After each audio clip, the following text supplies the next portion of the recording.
தினம் ஒரு தகவல், தினம் ஒரு ஞானம். உள் சாதனை என்பதுதான் வெற்றி அப்படின்னு சொல்றோம். என்ன உள் சாதனை அப்படின்றதுக்கு முன்னாடி வெளி சாதனைகள், வெளியில நல்ல குடும்பத்துல பிறந்திருப்போம், நிறைய படிச்சிருப்போம், நிறைய பெரிய பெரிய பட்டங்கள் வாங்கி இருப்போம், ஒரு விஞ்ஞானியாக இருக்கலாம், ஒரு டாக்டராக இருக்கலாம், பெரிய பட்டங்கள் வந்திருக்கும், பதவிகள் வந்திருக்கும், சமுதாயத்தில் மிகப்பெரிய ஒரு நிலையில இருப்பீங்க. எவ்வளவோ விஷயங்கள் இருக்கும், நல்ல குடும்பம், நல்ல மனைவி, மக்கள், எவ்வளவோ நல்ல விஷயங்கள்ல ஒரு சாதனை படைச்சிருப்பீங்க.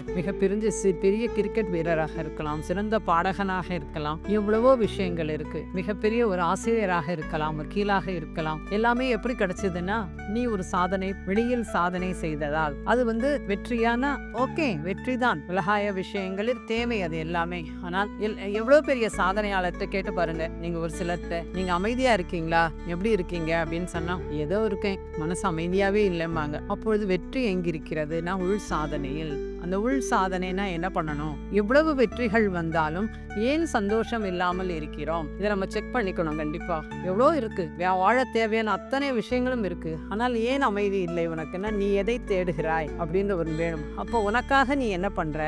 உன்னுடைய மன அமைதிக்காக நீ என்ன செய்கிறாய்? உள் சாதனை என்பது தொடர்ந்து தியானம் செய்து ஒரு எண்ணமற்ற நிலையில் இருக்கும் பொழுது இந்த மனம் எப்பொழுதுமே சந்தோஷமாக இருக்கும். ஆன்மா தேடும் ஒரு சுகம், ஆன்மாவின் தேடல் அப்படின்னு சொல்லும் போது இந்த சாதனை, உள் சாதனை, நிர்தாசன் நாமத்துல அந்தர்முக சமாராத்தியான் வரும். அந்தர்முகம் அப்படின்னா உனக்குள்ள நீ பயணம் செய். உனக்குள்ள நீ பயணம் செய்து நீ யார், எதற்காக வந்தாய், இந்த ஆன்மா பிறப்படுத்த வந்தது எதற்காக, அதற்காக நீ என்ன செய்கிறாய், இந்த ஆன்மாவிற்கு உணவு தியானம் என்பது அதை தொடர்ந்து செய்கிறாயா? அதுதான் சாதனை, அதுதான் வெற்றி.